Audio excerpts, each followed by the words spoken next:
area of the presentation. So it's kind of more like a question and answer once we get to those parts, but I'm going to run through the important pieces. So the first piece of that would be that you guys know how to review the data. I've talked with a lot of you individually. You have your groups set and you know how to review that data and go over that. So we can look at now the scores are uploaded into Performance Matters, that baseball card report. Does anyone want me to walk through how to do that report so you can see your student scores? Are you guys familiar with that?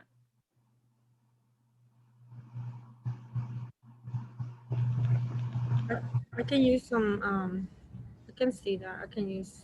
Okay, so let me go to the last link. And I'll share my screen and kind of quickly walk us through how to find those reports.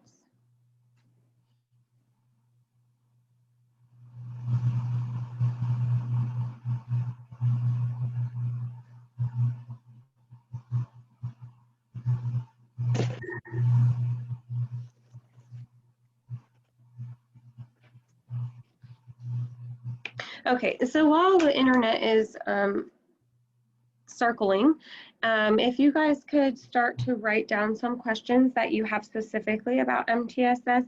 I want to make sure to get to all of your questions at the end, and we'll come back to the internet because the internet is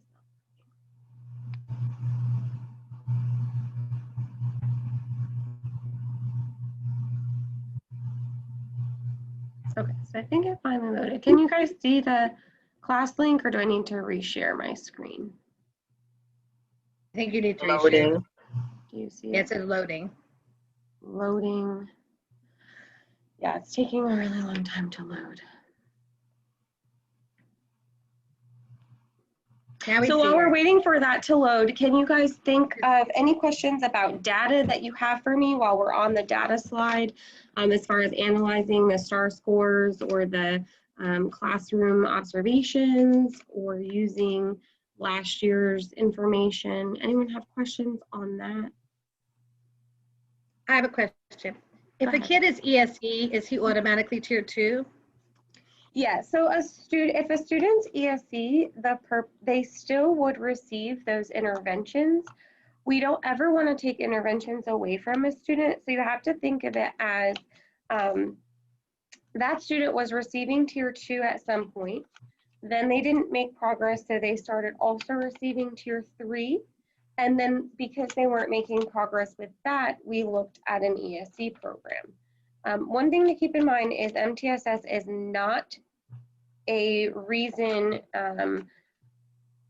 it is not used to determine if, we do use data to determine if the student's ESE, but it's not the sole purpose.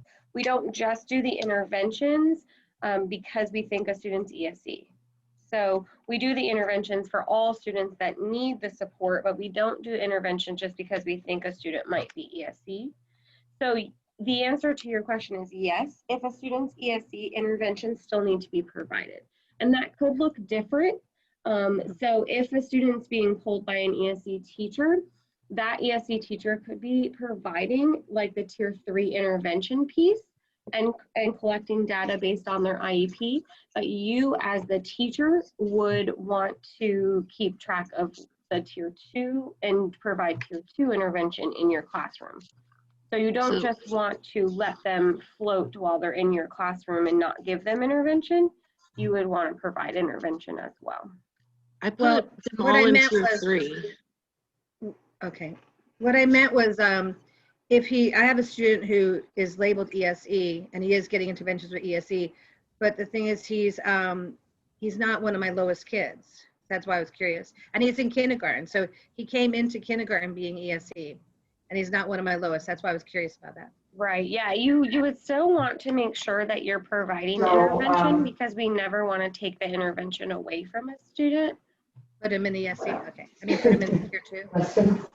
Yeah. If you guys have questions, My thing is that you guys So probably do don't you know. see too my much questions screen to ask. now with the class link? And I can't read. Okay, so I'm going to walk you Yeah. through how to pull that Performance Matters report.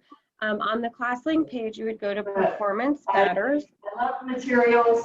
One of the things, the third through fifth lessons are written, were more like a 45-minute Kathy, I think we can hear your training. lesson. And so, in the red, gold, and purple system guidebook at the very back. They said that you can mute her as the, You have to do it. they said if you click on her picture, you can mute her. Okay, I think I just did that. Okay. Okay, so you're going to want to go at the top of the page to reports and then go to your baseball card report. And this is also useful information if you're having parent conferences. You can also pull these screens up for individual students. When you go onto your Performance Matters, you can see your class on there. So right now I see the whole school just because I have access to everyone. But over here on the side where you see the folders, you'll want to click Star Assessment. And then depending on the grade level, either Star Early Lit or Star Reading. And for both of those, you want to make sure you find the percentile rank. That's what we want to look at. You can also add others if you want to see their grade equivalence, or if you want to see their scaled score, you can add that. But we always look at percentile rank. And so that's down at the bottom. And then you would just find the September 2021 and click the little box. And then the column will show up with those student scores. So you can see those student scores. And then the red is obviously the ones that you would want to target for your MTSS groups. Not necessarily all the reds have to be in your group, but that would be a good starting point for where, for your group. Right now that we don't have the FSA data unless the students in 5th grade, so that's another place to look. If you want to see what they scored on the FSA when they were in 3rd grade, you would do the same thing and you would click that manila folder that says state tests, and then you could look at their achievement level, or you could look at their developmental scale score, which is a good indicator of where they were at in 3rd grade. And those columns will pop up as well. You can do the same thing for math, for STAR, and again, we would look at percentile rank. So now the data is populated in here. When the training first came out, the data was not populated in Performance Matters, so you had to pull the report from Renaissance, but now it's all in one place, so you can see it all in one. And then if you want, you can download that to your computer to keep for future reference. Okay, I'm going to go back to our PowerPoint.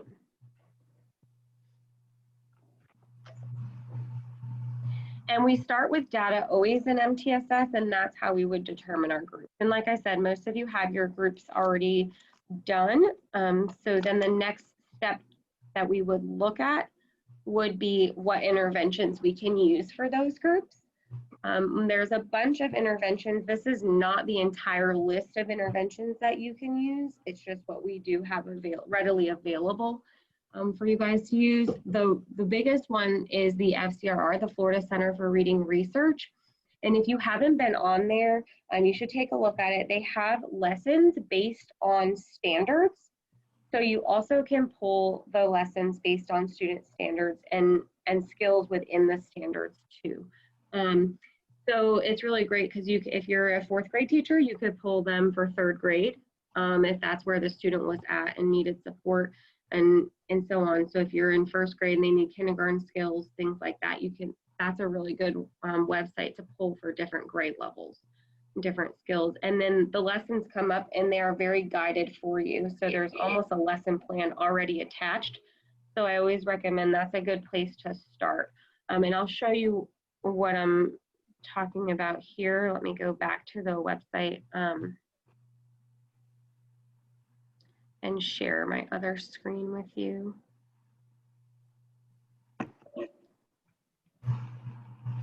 So I just type in fcrr.org and the website will pop up for me.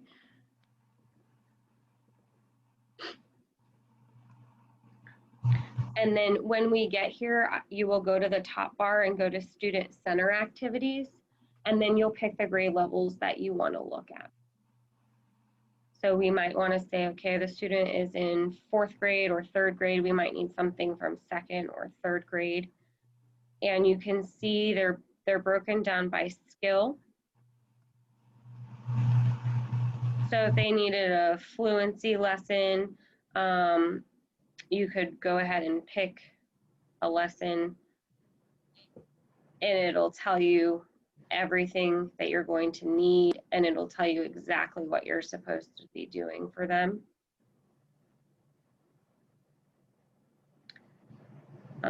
So it's a great resource just to have, and a lot of them will have the materials that you need as well, right, attached to them. So you can see they'll have the cards and everything attached to them. Very cool. The one thing to keep in mind is that Miss Glasgow's office, she has some of these already made for each grade level. So before you go and print a bunch of copies and cut and all that fun stuff, check her office because she has a bunch that are already prepared, a bunch of games and cards that are prepared already for each grade level.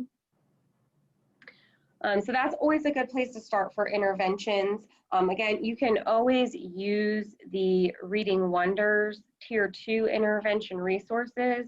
And this is just a snippet of what that looks like in your Reading Wonders book, in your teacher edition book. So there's just some different mini skill lessons that are very quick skill lessons that you can use for your tier students. You also can use iStation lessons. It has to be the lessons that would be 3rd through 5th grade since that's what's available. iStation alone doesn't count as an intervention. You have to make sure you're, as the teacher, you're also monitoring that. So some of the lessons are great to pull from there for different skills that they need to work on. And then K2, you could pull Smarty Ants lessons based on what the students are learning. And there's directions there on how to pull the Smarty Ants.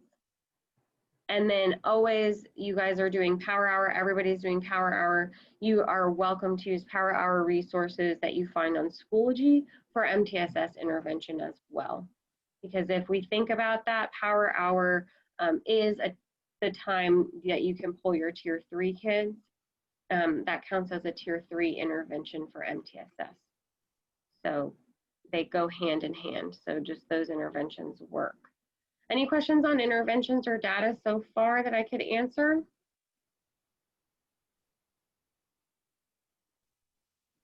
Okay, so the next piece of that is how to progress monitor your students. So now you have your students that you're targeting, you have what interventions you're using for them, and then now we need to know how to progress monitor them.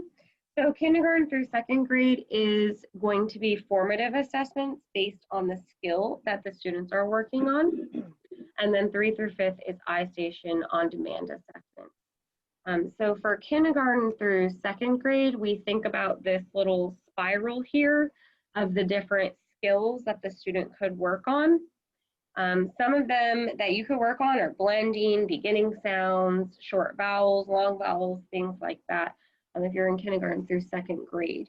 If you were in Miss Renesca's guided reading just a minute ago, you heard her talking about how the teacher had a checklist. So there's 2 ways you could do that for kindergarten through 2nd grade. You could keep a checklist next to your desk when you're doing that small group with your students.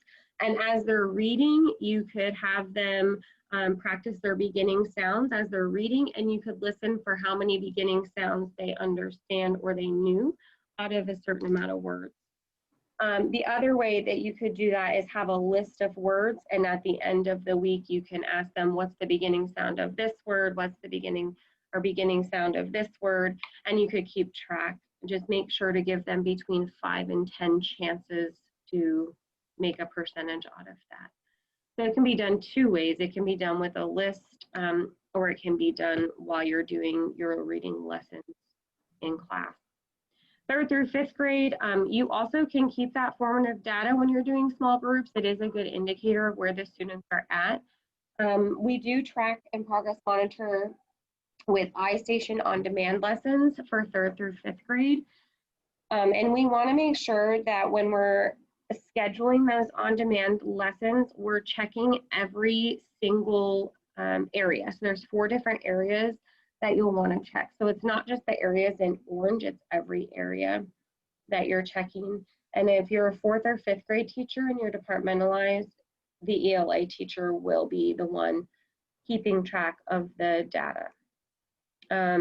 There's directions on the training video on how to do that and schedule the on-demand. There's also training on the iStation website that will show you how to schedule the on-demand assessments, because it can be a little tricky. And then there's a calendar that was sent out of when to schedule and when the students would take.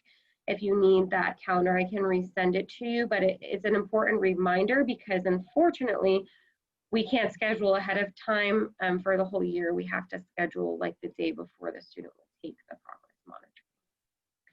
Sometimes you may have students that perform well on iStation, but in class they're not performing well.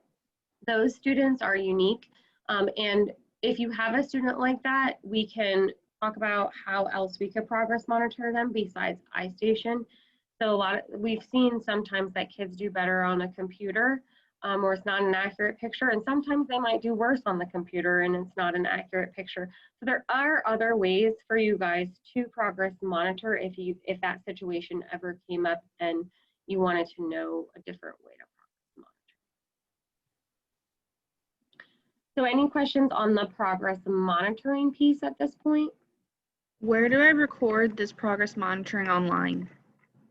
So the paperwork, we are going to get to that. That's the next step. So everyone will then have their data. So if you're K through 2, you'll have those little formative assessments. And if you're 3 through 5, you'll have the on-demand scores for each student. So the next place we would go is how to complete the paperwork. So the paperwork is going to be on SharePoint. So I'm going to now share that screen with you.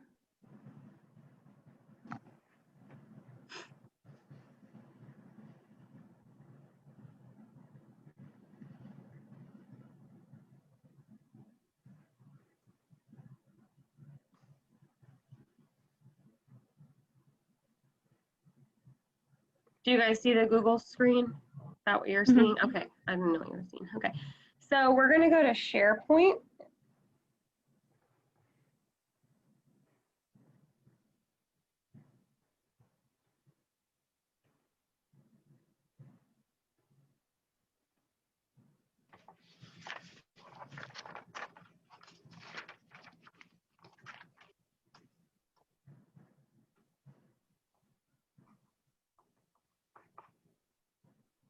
It's just circling around. But you guys can still see. It says my screen share is paused, but you guys can still see it? Can you All we see is Google. Can you see? Do Yeah, you now see we the, see. Okay, you see the Sandhill Elementary? Okay, it was taking forever. I'm sorry, guys. Yeah, now we see. So what you're going to do when you get to SharePoint is scroll down to where it says MTSS and then pick the grade level that you're in. And once you have your grade level, each of you will have your own folder. I think it was Huff that asked the question of where to put the score, so I'm going to pick on Ms. Huff today. And then you'll make sure you're in the right year. And this is where you're going to find all of the documentation that you will need. So the first piece of where you're going to put the scores is on these Excel sheets that say Tier 2. So again, if you're K2, you have those formative assessment data, and if you're 3-5, you have iStation data. And based on your group, you would click on that Excel document, and this is where you're going to input those scores.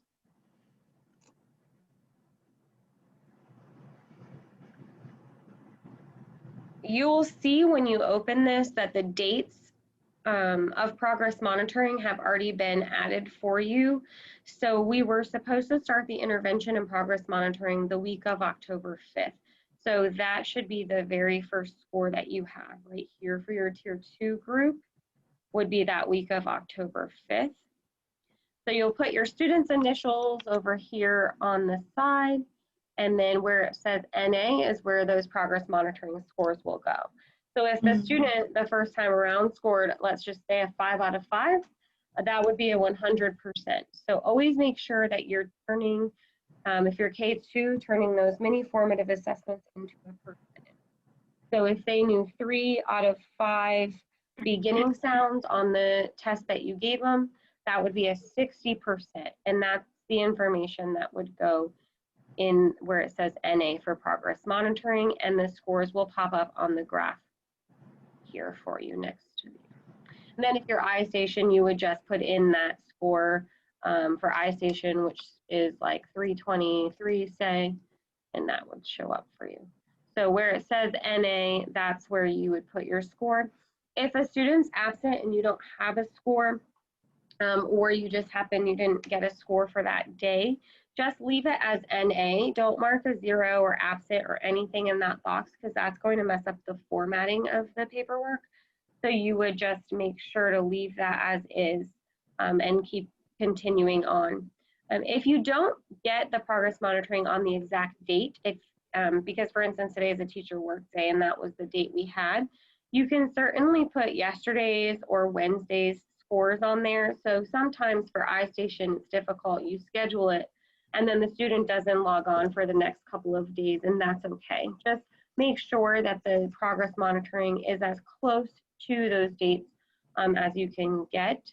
And sometimes for Power Hour, you may be keeping track of formative data for your tier 3 students, and maybe the last time you saw them was on a Wednesday, and that's okay to put that score there, as long as we have some data.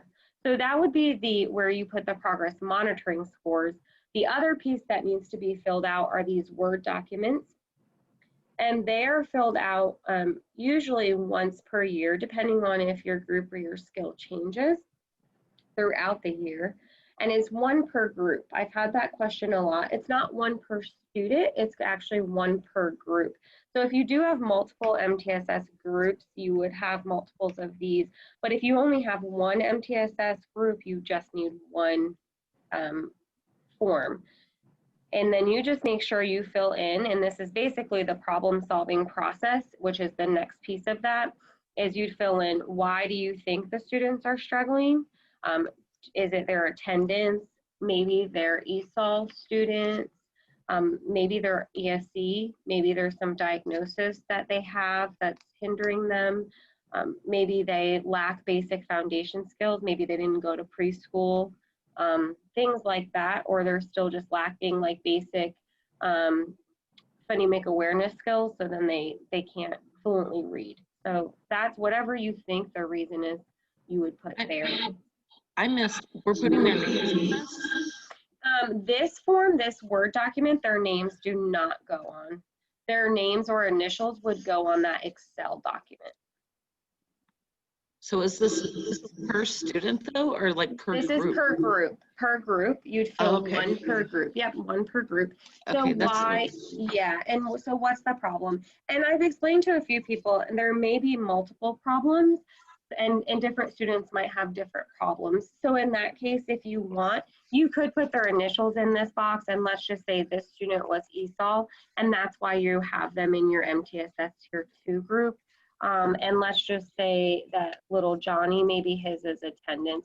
So if you want, if it's extreme to where the reasoning of why the kid is struggling is different, you can go ahead and put initials there with the reasonings. But if it overall, if they all lack basic foundation skills, or they all are struggling with blending, or they all don't know their letter sounds yet, then you can put a blanket statement there, okay?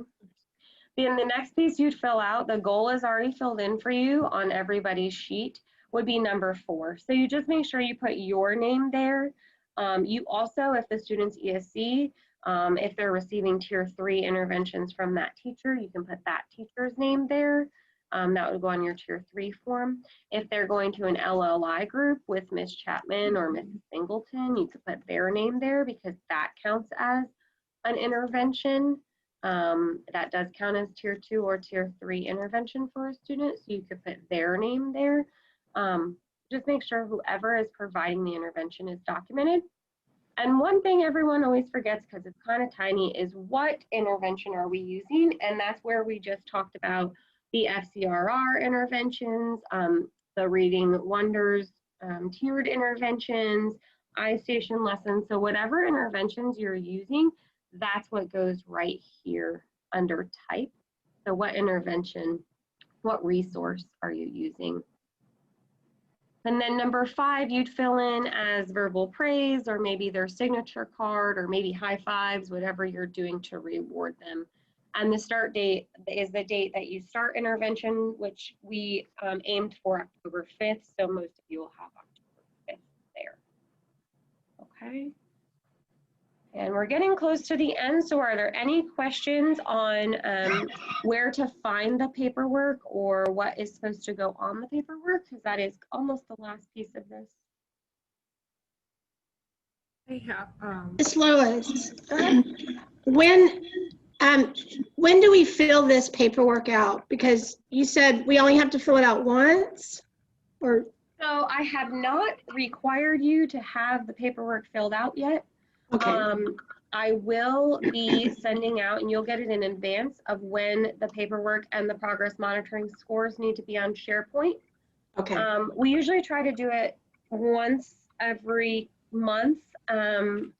So we might aim for that, but I have not requested that yet. So okay, right now, nothing except for your group needs to be on SharePoint until you hear otherwise from me. okay, thank You can you. go ahead and do it, but it's not required at the moment. Okay, One of the questions on the sheet says, when is the review date? Mhm. And what was that? What is our review date? So for the review date, you want to make sure when you're reviewing the data of your students, I usually ask for that once a month. So if I ask you to have the paperwork uploaded onto SharePoint and have your scores filled out, you can put once a month as the review date. So you could put when I'm asking for the paperwork, because at that time, you should also be reviewing your students. That's what I do when I look at your paperwork. I go in and I look at your graphs and I look at your students. So that's kind of when you yourself should be looking at the data as well, looking at those graphs and saying, wow, that kid in tier 2 is super low and the rest of mine are succeeding. What am I going to do about that student?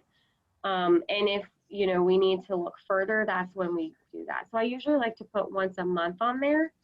And then I as well review the data when I look at it. So we're all kind of reviewing it together. I have a, Go ahead. Somebody had a question? I have a question. What would happen when the student is refusing to work and you have no data to put in? What would we put in there? Refuse, like?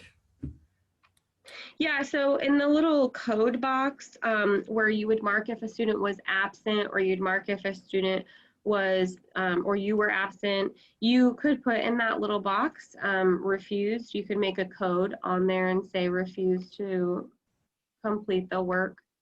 If you also have like if you're using a chart, or if you're using like a Word, a document with words on it to track, you could write on that specific student's paper, refused to answer the questions, refused to progress monitor, so that we have that documentation. But we also would want to look into why the student is refusing and try to prevent that from happening again. So we may need to look at that specific student. Okay. Okay, thanks. Mm-hmm. Okay, any other questions on where to find the paperwork or how to document on the paperwork? Okay, so again, that's not due yet. You will know in advance when that's due and when we're going to be reviewing paperwork. And the last piece, real quick, is just the problem-solving process. And that's basically what we went through on the paperwork. Why is it happening? What is the problem? And then what intervention are we going to use? And then we review the data to see if it's working, if what we're using is working. And if the intervention isn't working, if our whole group isn't making gains, then we would look at different interventions that we could provide, or maybe a different skill that we could work on for that group. And of course, I'm always here as a resource for any specific student questions or grouping questions. Please reach out, and then we can look at those individual students or individual groups as far as what we need. Miss Lewis, Yes, ma'am. if somebody is going to Noel for assistance, are they doing the tier 3 there? And do I keep track of that? Yeah, so if it depends on when they're going to Noel. If they go the entire reading block, then yes, that student would be receiving intervention from Miss Noel. And I'm assuming then that student might be in your power hour groups. So you would also be providing intervention, but you would only need to keep track of the tier 2 data because Miss Noel is keeping track of the other information. So I would take them out of my tier 3 group? Yeah, you wouldn't need to track that student for tier 3 because Miss Noel would be doing that. What if I have a student, I mean, it hasn't started yet, but I have another student who's probably going to be, well, they're going to be going to her. I believe it's going to be 3 times a week. Do I leave that kid also in my tier 3 or do I just leave him in tier 2? That student would just be in tier 2 as well because tier 3 is, that can be provided by Miss Noel and during power hour. Okay. Just remember what's important is to just be providing intervention to the students that need support. That's the most important piece. So if you have ESC kiddos, they're most likely your lowest students in your class. Just make sure that you also are providing intervention. The ESC teachers certainly are also providing intervention, but you as the teacher want to make sure you're at least meeting with that student for tier 2 or tier 3, whether that's every other day, 3 times a week, or whether that's 10 minutes or 15 minutes a day. You just want to make sure that you also know and are working with that student and not just leaving that student alone and thinking, oh, he's ESC, so he's getting ESC support. Because that student's very, very low. They are going to need all of the support they can get. So that's just the most important piece is if you have really low students that need intervention, just make sure that you're working with them, and the paperwork and all of that, we can get that under control. The just most important is to be meeting with them face to face. Okay, I have The one tier more two- little question about that. I have a student, I have 2 students. They are really, really low. They are stuck on, I can honestly say, the same screen because they cannot do MOP. I mean, they do it with me, we read the word, but when it comes to them picking the letters, that's another thing altogether. And I've sat with them where I'm watching them do this and they just don't pull out. They stay on that same screen and we do the same thing every time that they're on iStation. So those would be those unique kids that I was talking about, and you'll want to email me, Danny, so that you and I can sit down and discuss another way you could progress monitor them. Okay, perfect Okay. then, thank you. You're welcome. So, Any other questions for the good of the group? If you need to leave, go ahead and leave. We are over time, but go to the group questions. Ms. Young, go ahead. I just had a quick question. The tier 2, that takes place during the reading block in the morning, right? Yes, ma'am. Okay, just making sure. Okay, thank you. You're welcome. Have a good day. Ms. Storr, I think you had your hand up. Yes, with regards to tracking, I know I have ESC students, I have them for power hour, but are you saying that I don't have to track the tier 3? Just track tier 2? Since the tier 3 is going to ESC? Correct. Okay. Thank What you. if, You're welcome. What if? Huh? But- What if? what if I already started putting them in my data? Can I just keep them there? Sure. Okay. I have a question. I have a new student and Store's gonna get that student. Sorry, it wasn't up to me. He's really new to our school, like week and a half here. He can't even write his letters. He doesn't know any multiplication. I mean, it is horrible. How can I get this student seen by somebody to say like, I know he has a 504 plan, but from what I've looked up, I can't find any ESC paperwork on him. Okay, that would be, if you could email me the student's name and include Ms. Store on the email, we can sit down and discuss what we need to do for the individual student. Do you want work that he's worked on, I guess?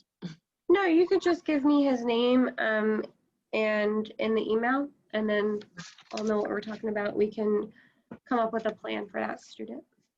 Okay, Just make sure to include Ms. Store since she'll be getting in with the student. all right. Thank you, Ms. Shepard. Anything else for the good of the group? Quick question. If I already lost 2 students from my tier 3, do I redo tier 3? Can I put in maybe, or do I have to leave them like that?